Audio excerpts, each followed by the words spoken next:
नमस्कार मेरे प्यारे दोस्तों। आइए हम लोग इस वीडियो में आप लोगों को यूपी ट्रिपल एस सी जो पीटी का एग्ज़ाम है उसके लिए इंडियन हिस्ट्री का 20 क्वेश्चनों का टेस्ट सीरीज लेकर आए हैं। इसी तरह हम लोग हर से एक सब्जेक्ट का टेस्ट सीरीज चालू कर रहे हैं।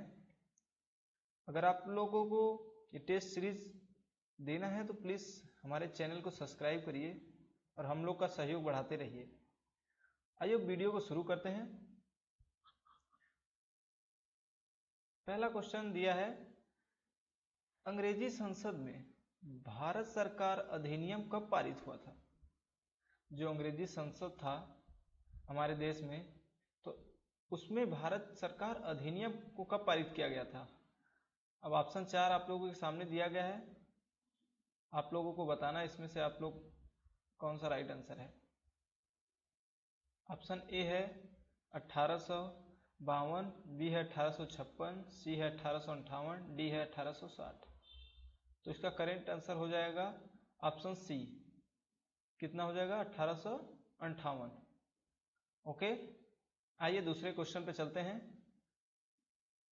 वे बहुत महत्वपूर्ण क्वेश्चन है ये सब, जो कि आप लोगों को एग्जाम में बहुत ज़्यादा मदद करेंगे। आइए दूसरा क्वेश्चन देखते हैं। भारतीय राष्ट्रीय कांग्रेस का भारतीय राष्ट्रीय कांग्रेस का 1896 का अधिवेशन निम्नलिखित में से किसके लिए विख्यात है? इस अधिवेशन में ऐसा क्या हुआ था जिसके लिए प्रसिद्ध है? तो ऑप्शन देख लीजिए।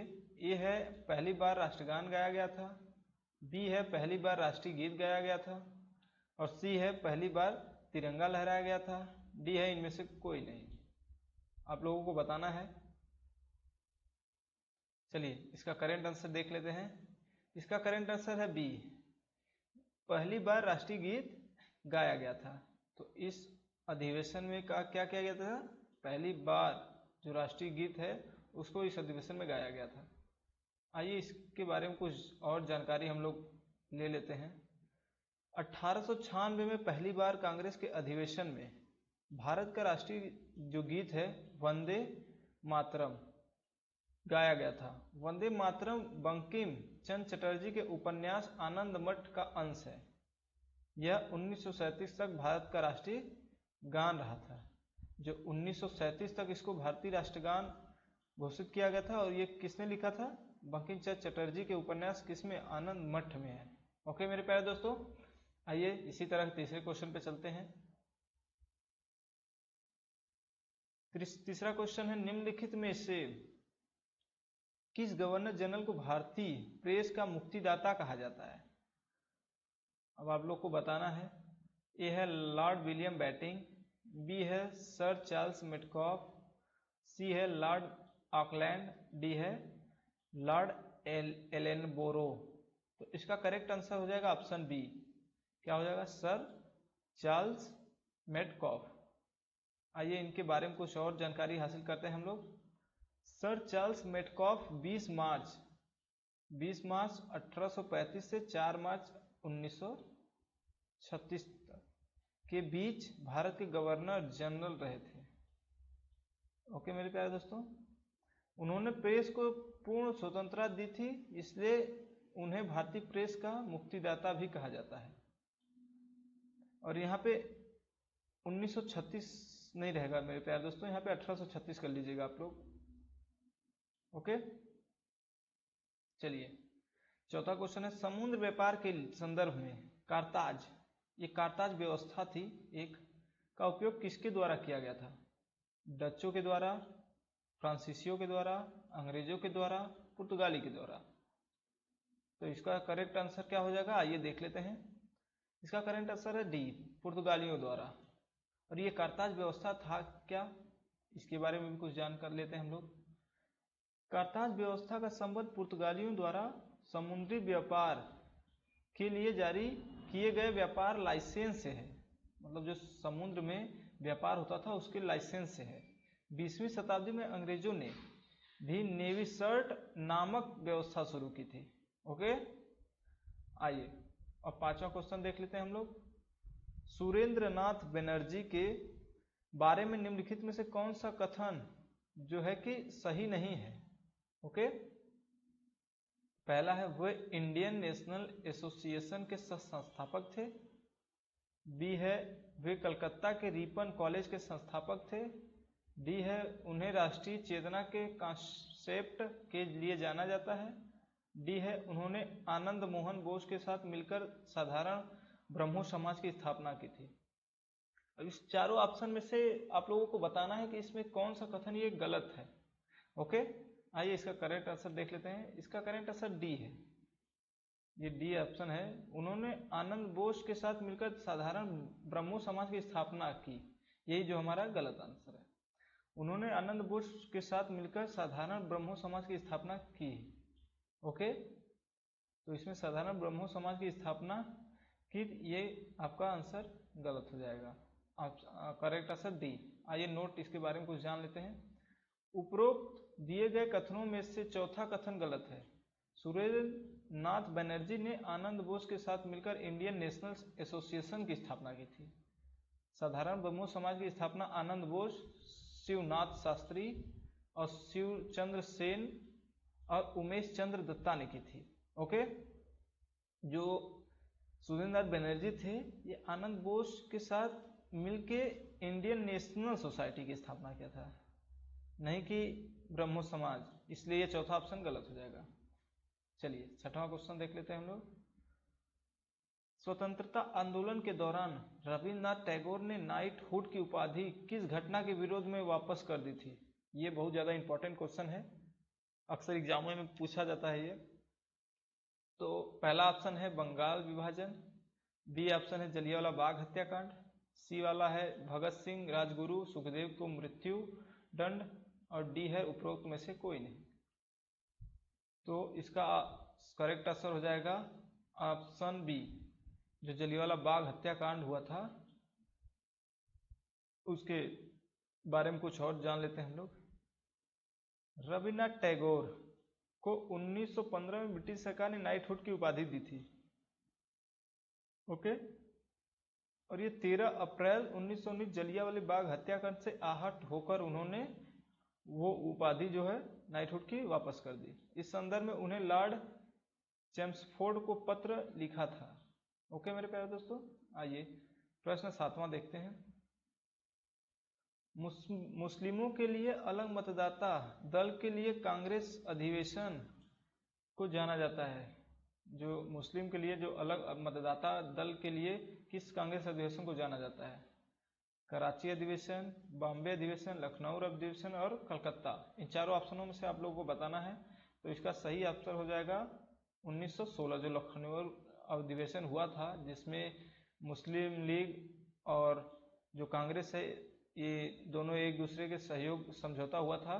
तो इस समझौते में इनको अलग मतदान दल के लिए ये अधिवेशन माना जाता है। इसका करेक्ट आंसर सी होगा। आइए इसके बारे में जान लेते हैं। 1916 के लखनऊ अधिवेशन में मुस्लिमों के लिए अलग मतदाता की व्यवस्था की गई थी। इस अधिवेशन में कांग्रेस के दो धड़ों गर्म दल और नर्म दल को वार्ता के लिए एक मंच पर लाया गया था। अंबिका प्रसाद मजूमदार इस अधिवेशन के क्या थे? अध्यक्ष थे। ओके मेरे प्यारे दोस्तों, आइए प्रश्न 8वां देखते हैं। भारत में पहली जो यूरोपीय बस्ती किस स्थान पर स्थापित की गई थी? कोच्चि, चिंसुरा, सूरत और चेन्नई। तो इसका करेक्ट आंसर है ए, क्या बन जाएगा? कोच्चि में। नोट देख लेते हैं। केरल के एर्नाकुलम जिले में स्थित कोच्चि फोर्ट भारत में पहली यूरोपीय बस्ती थी।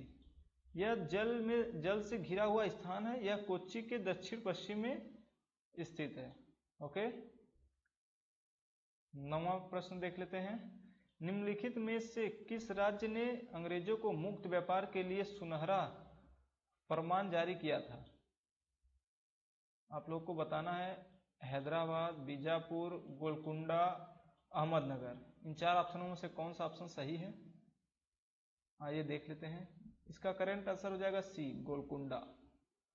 ठीक, अब इसके बारे में कुछ जान लेते हैं। 1632 में अंग्रेजों को गोलकुंडा का साथ मुक्त व्यापार करने का सुनहरा फरमान प्राप्त हुआ था। कितने में? 1632 में। इसके लिए शुल्क 500 पैगोडा प्रतिवर्ष था। जो शुल्क देना पड़ता था वो 500 पैगोडा था। ओके, प्रश्न 10वां, सलबाई की संधि किस युद्ध से संबंधित है? जो सलबाई की संधि हुई थी वो किस युद्ध से संबंधित है? आप लोग को बताना है। ए, प्रथम आंग्ल मैसूर युद्ध, प्रथम आंग्ल मराठा युद्ध, द्वितीय आंग्ल मराठा युद्ध, द्वितीय आंग्ल मैसूर युद्ध। तो इसमें से कौन सा करेक्ट आंसर होगा? आप लोग कमेंट करके हर क्वेश्चन का आंसर आप लोग बताते रहिएगा, और आप ये भी बताइएगा कि आप ये जो 20 क्वेश्चन हैं इसमें से आप लोग कितने सही करके कर दिए हैं। ठीक, कमेंट में जरूर लिख कर भेजिएगा, इससे हम लोग को और वीडियो बनाने के लिए उत्साहित मिलेगी। चलिए देख लेते हैं इसका करेक्ट आंसर। इसका करेक्ट आंसर है बी, मतलब प्रथम आंग्ल मराठा युद्ध। ओके, अब इसके बारे में आप लोग को कुछ नोट बता दें। जो प्रथम आंग्ल मराठा युद्ध के बाद 17 मई 1782 को सलबाई की संधि पर हस्ताक्षर किए गए थे। इस संधि पर मराठा साम्राज्य के प्रतिनिधियों को और ब्रिटिश ईस्ट इंडिया कंपनी के प्रतिनिधियों द्वारा हस्ताक्षर किए गए थे। इस संधि के दौरान अंग्रेजों ने सलसेत और ब्रोच पर अपना नियंत्रण कायम रखा था। ओके, आइए 11वां प्रश्न देखते हैं।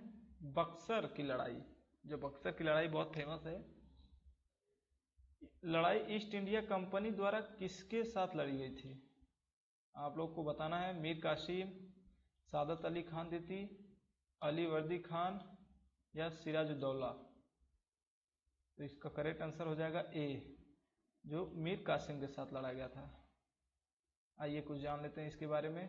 बक्सर की लड़ाई 22 अक्टूबर 1764 को ब्रिटिश ईस्ट इंडिया कंपनी और मीर कासिम, बंगाल के नवाब थे ये, अवध के नवाब और मुगल सम्राट शाह आलम द्वितीय की संयुक्त सेनाओं के बीच लड़ी गई थी।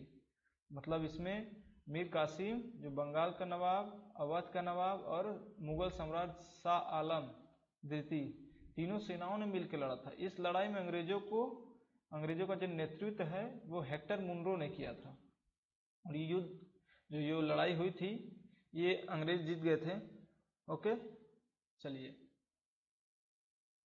निम्नलिखित में से भारतीय शिक्षा का मैग्ना कार्टा किसे माना जाता है या कहा जाता है?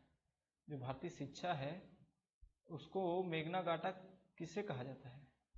वुड्स डिस्पैच को, सेडलर आयोग को, भारतीय विश्वविद्यालय अधिनियम 1904 को या रेले आयोग को? तो इसका ऑप्शन हो जाएगा ए, वुड्स डिस्पैच। ओके, आइए कुछ जान लेते हैं इसके बारे में। क्या है ये?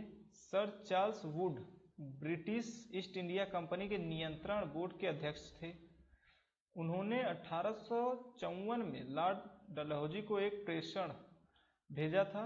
उन्होंने सुझाव दिया था कि प्राथमिक विद्यालयों में मातृभाषा में पढ़ाई होनी चाहिए। ओके, और उच्च विद्यालयों में अंग्रेजी शिक्षा भी होनी चाहिए। इसके वुड्स डिस्पैच जो है कहा जाता है। जो ये प्रेषण भेजा गया था इसी को हम लोग क्या बोलते हैं? Woods dispatch. ओके, 13वां प्रश्न, वर्नाकुलम प्रेस अधिनियम और शस्त्र अधिनियम किस वायसराय के द्वारा पारित किया गया था? ये जो दोनों अधिनियम आए थे वो कौन से वायसराय ने पारित किया था इसे? Lord Lytton, Lord Mayo, Lord Dalhousie, Lord Hardinge. इसका करेक्ट आंसर है ए, लॉर्ड लिटन। ओके, आइए देख लेते हैं इसके बारे में। लॉर्ड लिटन 1876 से 1880 के दौरान भारत के वायसराय थे।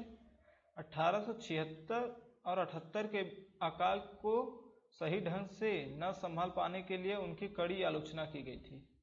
उन्होंने वर्नाकुलम प्रेस अधिनियम व शस्त्र अधिनियम 1876 पारित किया था। ओके, इसी तरह अगला क्वेश्चन जो 14वां प्रश्न, निम्नलिखित में से किस वायसराय की हत्या उनके कार्यकाल के दौरान की गई थी? लॉर्ड मेयो की, लॉर्ड लिटन की, लॉर्ड डलहौजी की, लॉर्ड हार्डिंग की? तो इसका करेक्ट आंसर हो जाएगा आपका ए, लॉर्ड मेयो की। ओके,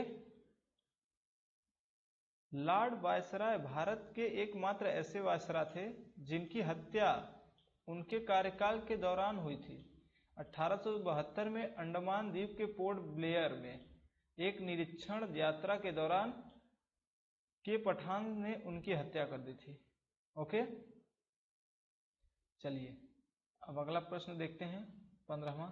लॉर्ड रिपन ने हंटर आयोग का गठन किस लिए किया था? जो हंटर आयोग का गठन किया गया था वो किसके लिए किया गया था? ऑप्शन ए है आतंकवाद और तथा राष्ट्र विरोधी गतिविधियों को रोकने के लिए, बी है भारत में शिक्षा सुधार के लिए, सी है उच्च न्यायपालिका में भारतीय न्यायाधीशों की नियुक्ति के लिए, या उपरोक्त में से कोई नहीं। तो इसका करेक्ट आंसर देख लेते हैं। ऑप्शन बी, भारत में शिक्षा जो सुधार के लिए हंटर आयोग का गठन किया गया था। ओके, अब हंटर आयोग के बारे में कुछ जान लेते हैं। लॉर्ड रिपन ने 3 फरवरी 1882 को सर विलियम हंटर की अध्यक्षता में शिक्षा आयोग का गठन किया था। विलियम हंटर वायसराय की कार्यकारी परिषद के सदस्य थे। इस आयोग ने भारत में शिक्षा सुधार के लिए, प्रारंभिक शिक्षा व उच्च शिक्षा सुधारों के लिए महत्वपूर्ण सुझाव दिया था। ओके, अब प्रश्न 16वां देख लेते हैं। भारतीय टंकण कागजी मुद्रा अधिनियम किस वायसराय ने पारित किया था? तो ये पहला है Lord Minto, Lord Hardinge, Lord Curzon, Lord Dufferin. इसका करंट आंसर हो जाएगा आपका सी, लॉर्ड कर्जन। अब देख लेते हैं इसके बारे में। जनवरी 1899 में लॉर्ड कर्जन को भारत का वायसराय नियुक्त किया गया था। उन्होंने भारतीय टंकण कागजी मुद्रा अधिनियम 1899 में पारित किया और भारत को स्वर्ण मानक की शुरुआत की। जो स्वर्ण मानक की शुरुआत किसने की थी? लॉर्ड कर्जन ने की थी। आइए 17वां प्रश्न देख लेते हैं। निम्नलिखित में से किसे मराठा मैकियावेली कहा जाता है? जो मराठा मैकियावेली है वो किसे कहा जाता है? नाना, जो ऑप्शन ए है नाना फडणवीस, बालाजी विश्वनाथ, नारायण राव बाजीराव और या संभाजी। तो इसका करेक्ट आंसर हो जाएगा आंसर ए, नाना फडणवीस। आइए देख लेते हैं इसके बारे में। पेशवा शासक के दौरान नाना फडणवीस मराठा साम्राज्य के प्रभावशाली मंत्री व कूटनीतिज्ञ थे। यूरोपियों द्वारा उन्हें मराठा मैकियावेली कहा जाता था। ब्रिटिश साम्राज्य की बढ़ती हुई शक्ति के दौरान भी उन्होंने मराठा साम्राज्य को सुरक्षित रखा। ओके, 18वां प्रश्न। श्रीरंगपट्टनम की संधि का संबंध किस युद्ध से था? यह किस संधि हुई थी? यह किस युद्ध से हुई थी? द्वितीय आंग्ल मराठा युद्ध, तृतीय आंग्ल मैसूर युद्ध से, तृतीय आंग्ल मराठा युद्ध से, चतुर्थ आंग्ल मराठा युद्ध से, नहीं चतुर्थ आंग्ल मैसूर युद्ध से। तो आप लोग को करेंट आंसर बताना है इसमें से। इसका आंसर हो जाएगा बी, तृतीय आंग्ल मैसूर युद्ध। ओके, आइए देख लेते हैं इसके बारे में। तृतीय आंग्ल मैसूर युद्ध के बाद 18 मार्च 1972 को श्रीरंगपट्टनम की संधि पर हस्ताक्षर किए गए थे। इस संधि पर ब्रिटिश ईस्ट इंडिया कंपनी की ओर से लॉर्ड कॉर्नवालिस और हैदराबाद के निजाम का प्रतिनिधि, मराठा साम्राज्य के प्रतिनिधि और मैसूर शासक टीपू सुल्तान ने हस्ताक्षर किया था। ओके, चलिए 19वां प्रश्न जो है पूना समझौते के संदर्भ में कौन सा कथन असत्य है, ये आप लोगों को बताना है। पहला है यह समझौता जवाहरलाल नेहरू और अंबेडकर के बीच हुआ था। दूसरा है इसके तहत वंचित वर्ग ने संयुक्त मतदाता समूह में रहने का फैसला किया था। सी है प्रांतीय विधान पालिकाओं में वंचित वर्ग को सीटें आरक्षित की गई थी। और डी है इसके द्वारा सिविल सेवाओं में वंचित वर्ग को समुचित प्रतिनिधित्व प्रदान किया गया था। वह आप लोग को बताना है इसमें से कौन सा असत्य है इन 4 ऑप्शनों में। तो आइए देख लेते हैं। ये इसका करेक्ट आंसर ए हो जाएगा। ठीक, ए में क्या था? यह समझौता जवाहरलाल नेहरू और अंबेडकर के बीच हुआ था। नहीं, यहाँ जवाहरलाल नहीं, महात्मा गांधी और अंबेडकर के बीच हुआ था। ओके, तो उपरोक्त में पहला कथन असत्य है। पूना समझौता महात्मा गांधी और भीमराव अंबेडकर के बीच हुआ था। ओके मेरे प्यारे दोस्तों, इसी तरह आप लोग करते रहिए। अब आगे चलते हैं। लास्ट क्वेश्चन हमारा, आप लोगों को अच्छा लग रहा है तो प्लीज लाइक कर दीजिएगा। 20वां क्वेश्चन है महाद सत्याग्रह का नेतृत्व किसने किया था? महात्मा गांधी, डॉक्टर भीमराव अम्बेडकर, आचार्य विनोबा भावे, बाल गंगाधर तिलक ने। तो इसका करेक्ट आंसर हो जाएगा ऑप्शन बी, भीमराव अम्बेडकर। आइए इसके बारे में देख लेते हैं। महाद सत्याग्रह का नेतृत्व भीमराव अम्बेडकर ने 20 मई 1927 को किया था। यह सत्याग्रह महाराष्ट्र के रायगढ़ जिले में महाद नामक स्थान से किया गया था। चलिए, ये हमारा टेस्ट सीरीज जो है खत्म होता है। इसी तरह आगे हर एक सब्जेक्ट का टेस्ट सीरीज हम लोग 20-20 क्वेश्चनों का लाते रहेंगे, और ये आपकी यूपी ट्रिपल एससी के लिए बहुत बहुत ज़्यादा महत्वपूर्ण होगा, क्योंकि इसी तरह से प्रश्न बनेंगे आप लोगों के परीक्षा में। तो अगर आप लोग को अच्छा लगा तो प्लीज़ हमारे चैनल को सब्सक्राइब करिएगा। ओके मेरे प्यारे दोस्तों, धन्यवाद।